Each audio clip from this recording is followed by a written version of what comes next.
जश्न देखिए, पीटीआई के झंडे पिंडी में निकल आए और इस वक्त वर्करों की बड़ी तादाद मोटरसाइकिल जुत्ती भी ਅਸੀਂ वोट पासा उसी चप्पल ਨੂੰ भी वोट पावांगे इंशाल्लाह। तो हनीफ अब्बासी का क्या बनेगा? भाईजान वोट मोहम्मद बिन कासिम का, सलाउद्दीन यूबी का, नबी पाक सरकार सल्लल्लाहु अलैहि वसल्लम के गुलाम का, इमरान खान का।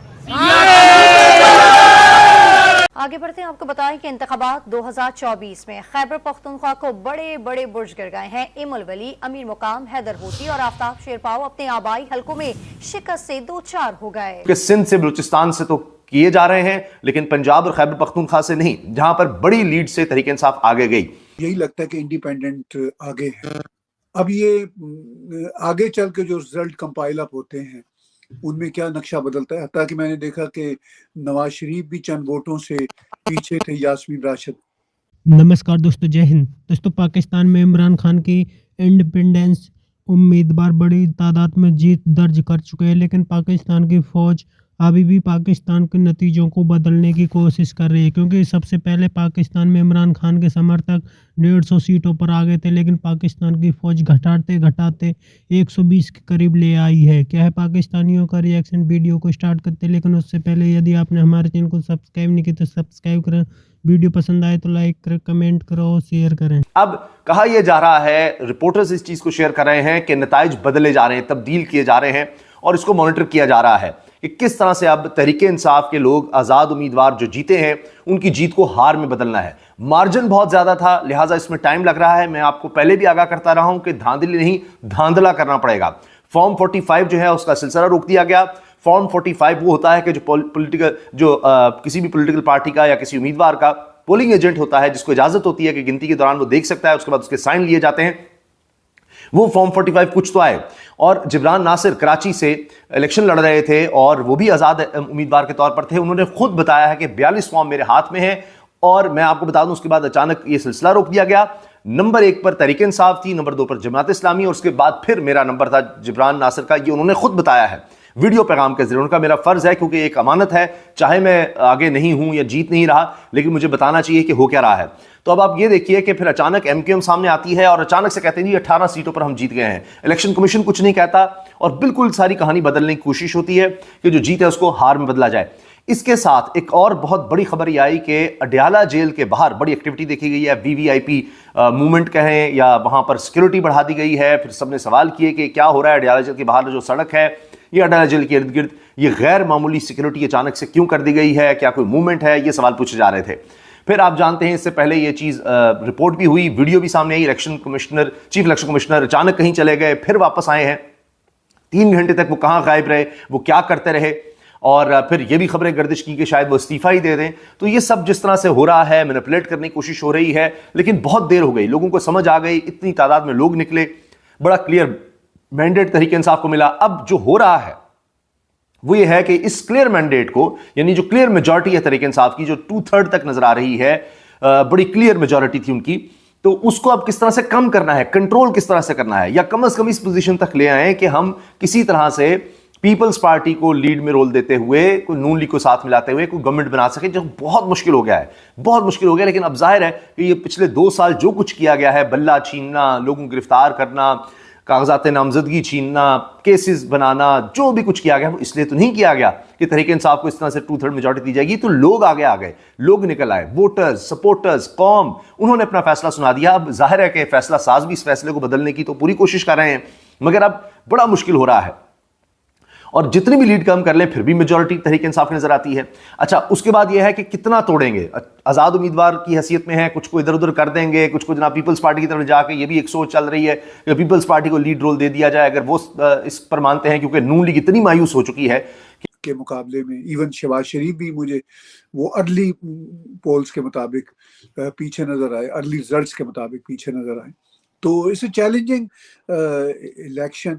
लेकिन इम्पॉर्टेंट बात यह है कि पाकिस्तान में इलेक्शन हो गए, और अगर ये रिजल्ट इसी तरह ही इंडिपेंडेंट तरीके से इंडिपेंडेंट के लिए आते रहे, तो वो जो क्वेश्चन है तहरीक इंसाफ का, धांधली का, वो शायद कम हो जाएगा। अगरचे ये बात रियलिटी है कि उनकी पार्टी को अंडरमाइन करने की कोशिश की है रियासत ने, और यही काम इमरान खान की जमात ने एस्टैब्लिशमेंट के साथ मिलके 2018 के इलेक्शन में किया था।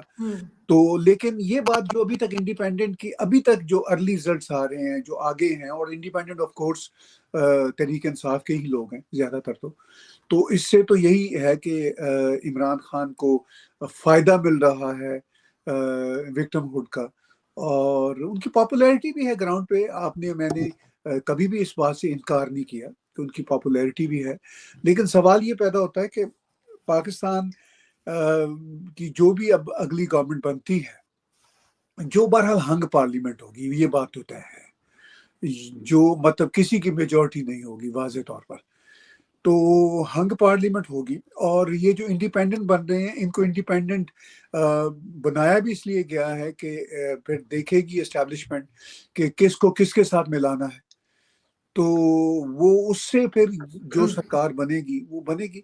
देखिए, बाहर बैठ के हमें जो दिखता है वो ये है कि जो भी सरकार बने, अगर तो वो अपनी फॉरेन पॉलिसी में अपने नेबर्स कंट्रीज के साथ अच्छे ताल्लुकात रखे, अकल की बातें करें, तो पाकिस्तान के 250 मिलियन लोग, वट एवर जो भी नंबर है, उनकी बेहतरी होगी। सबसे इम्पोर्टेंट बात यह है कि जो इकोनॉमिक क्राइसिस है वो तभी ठीक होगा अगर पाकिस्तान की फॉरेन पॉलिसी अकल की बुनियाद पर होगी। फॉरेन पॉलिसी का ताल्लुक सिर्फ भारत के साथ ही नहीं है, वो तो है ही है, अफगानिस्तान के साथ भी है, ईरान के साथ भी है, इवन चाइना के साथ भी है, जो नेबरिंग कंट्री हैं, फिर पूरी दुनिया के साथ होता है फॉरेन पॉलिसी का ताल्लुक। अब जो इमरान ने जो साइफर के ड्रामे शुरू किए थे, उसका बहरहाल वर्डिक्ट भी सामने आ गया, मगर उस वर्डिक्ट से कोई फर्क नहीं पड़ता। इमरान की पार्टी अपैरेंटली तो ज्यादा सीटें लेके जाती नजर आ रही है अभी तक के अर्ली रिजल्ट्स के मुताबिक। तो क्या वो ये बात समझेंगे कि भाई हम तो वोट ऑफ नो कॉन्फिडेंस से गए थे, कोई ऐसा नहीं था किसी ने उठा के कान से उठा के फेंक दिया। मैनूवरिंग तो पॉलिटिक्स में हर जगह होती है, वो तो इमरान खान ने हर दफा मैनूवरिंग की है। तो अब देखते हैं कि रिजल्ट्स क्या आते हैं, आप हमसे बेहतर जानती हैं चूंकि आप लेकिन बैठी हैं। बिल्कुल, लेकिन सर अगर इंडिपेंडेंट ज्यादा हो जाते हैं, आपके ख्याल से क्या फिर इमरान खान दोबारा पावरफुल हो जाएंगे, या एस्टेब्लिशमेंट या फौज ही पावरफुल रहेगी और उन लोगों को अपनी मर्जी से चलाएगी? देखिए, ये तो बात पक्की है कि पाकिस्तान में फौज ही पावरफुल रहेगी, फौज ही पावरफुल है और फौज ही पावरफुल रहेगी। कोई फर्क नहीं पड़ता कि ये इवन 2/3 मेजोरिटी ले जाएं, वो 2/3 मेजोरिटी तो नवाज शरीफ के पास भी एक बार आई थी, तो वो नहीं टिकने दिया फौज ने। तो पाकिस्तान में 2/3 मेजोरिटी के बजाय जो फुल मेजोरिटी है वो आर्मी की है। अच्छा, इसमें देखिए, मैं ये नहीं कहता कि वो आर्मी की कोई मतलब कोई ऐसी पावर है जिससे वो अपने आप को फुल पावर में रखते हैं। इनफैक्ट ये जो पॉलिटिशियंस हैं सारे के सारे, ये भी बहुत अपॉर्चुनिस्ट हैं, ये भी आर्मी को इस काबिल बनाते हैं कि आर्मी ओवरऑल इनको रूल करे। तो पाकिस्तान में कभी एक जमाने में टर्की में जैसे होता था ना कि आर्मी का काफी स्ट्रांग होल्ड होता था, फिर ये तैयब अर्दगान ने आर्मी के स्ट्रांग होल्ड को चैलेंज किया, ये खुद डिक्टेटर बन गया। तो यही ख्वाहिश इमरान खान की थी। अब आपका ये सवाल कि इमरान खान की अगर पार्टी के इंडिपेंडेंट बन जाते हैं तो ज्यादा उनके नंबर्स आते हैं, तो जाहिर है इमरान खान की पार्टी की सरकार तो बननी चाहिए, लेकिन चूंकि वो इंडिपेंडेंट होंगे तो आर्मी फुल पावर में है, तो आर्मी देखेगी कि अगर इमरान खान की पार्टी में से कोई माकूल आदमी वजीर आजम बन सकता है जो उनकी बैत करे, तो हो सकता है जैसे गौहर खान या इस तरह के लोग जो मतलब जो इमरान की तरह के हार्ड लाइनर या ईगो सेंट्रिक नहीं है, तो वो किसी उसको आगे कर दे या फिर वो एक हंग पार्लियामेंट इस तरह की बने, जैसा कि सुन रहे हैं कि ये इंडिपेंडेंस ऑलरेडी दे चुके हुए हैं, एक तरह के हलफ दे चुके हुए हैं आर्मी को कि जनाब आप हमें जीतने दीजिए, आप जहां कहेंगे हम वहां बैठ जाएंगे। तो कोई फर्क नहीं पड़ता नवाज शरीफ की गवर्नमेंट बने, इंडिपेंडेंस गवर्नमेंट बनाने में कामयाब हों, फिर ये सूबाई गवर्नमेंट्स का भी बहुत है। अब हमें लग रहा है कि जैसे KPK में इंडिपेंडेंट ज्यादा आ रहे हैं, तो KPK तो फिर हो सकता है परवेज खटक साहब ही हैं जो तहरीक इंसाफ का पुराना चेहरा थे, KPK में पहले भी चीफ मिनिस्टर रहे। तो दोस्तों जिस तरह से पाकिस्तान में इलेक्शन में धांधली हो रही है उससे पाकिस्तानी मीडिया इस वक्त काफ़ी ज़्यादा परेशान है। पाकिस्तानियों का कहना है कि जिस तरह से पाकिस्तान की फ़ौज पूरी कोशिश कर रही है कि पाकिस्तान के चुनाव के नतीजों को पूरी तरीक़ा से तब्दील कर दिया जाए जिससे वो अपनी मर्ज़ी की सरकार बना सकें, क्योंकि पाकिस्तान में इस वक्त इमरान खान पूरी तरीक़ा से हावी और पाकिस्तान की फ़ौज चाह कर भी कुछ नहीं कर पा रहे। जिस तरह से इमरान खान समर्थक इंडिपेंडेंस उम्मीदवार लगातार बड़ी बड़ी जीत दर्ज कर रहे हैं उससे पाकिस्तान की फ़ौज की नींद उड़ गई है। आसिम मुनीर पूरी कोशिश कर रहा है कि पाकिस्तान के नतीजों को किसी भी तरीक़ा से तब्दील कर दिया जाए, क्योंकि इमरान खान के आते ही आसिम मुनीर की कुर्सी खतरे में चली जाएगी। यही कारण है कि जिस तरह से पाकिस्तानियों का कहना है कि बड़ी तादाद में पाकिस्तान में इस वक्त धांधली की जा रही है। पाकिस्तान की फ़ौज धांधली करने की पूरी कोशिश कर रही है और इसमें कामयाब भी हो रही है, क्योंकि पाकिस्तान की फ़ौज ने जिस तरह से अपनी मर्ज़ी की सरकार बनाने के लिए पाकिस्तान में हर हरबे इस्तेमाल किए हैं, इस बार भी पाकिस्तान की फ़ौज उससे कई गुना आगे जा चुकी है, क्योंकि पाकिस्तान की फ़ौज चाह कर भी नवाज़ शरीफ को सिलेक्ट नहीं कर पा रही। आपकी क्या राय है कमेंट में ज़रूर शेयर करें। यदि आप चैनल पर नए चैनल को सब्सक्राइब करें, वीडियो पसंद आए तो लाइक करें, कमेंट करो और शेयर करें। जय हिंद, वंदे मातरम।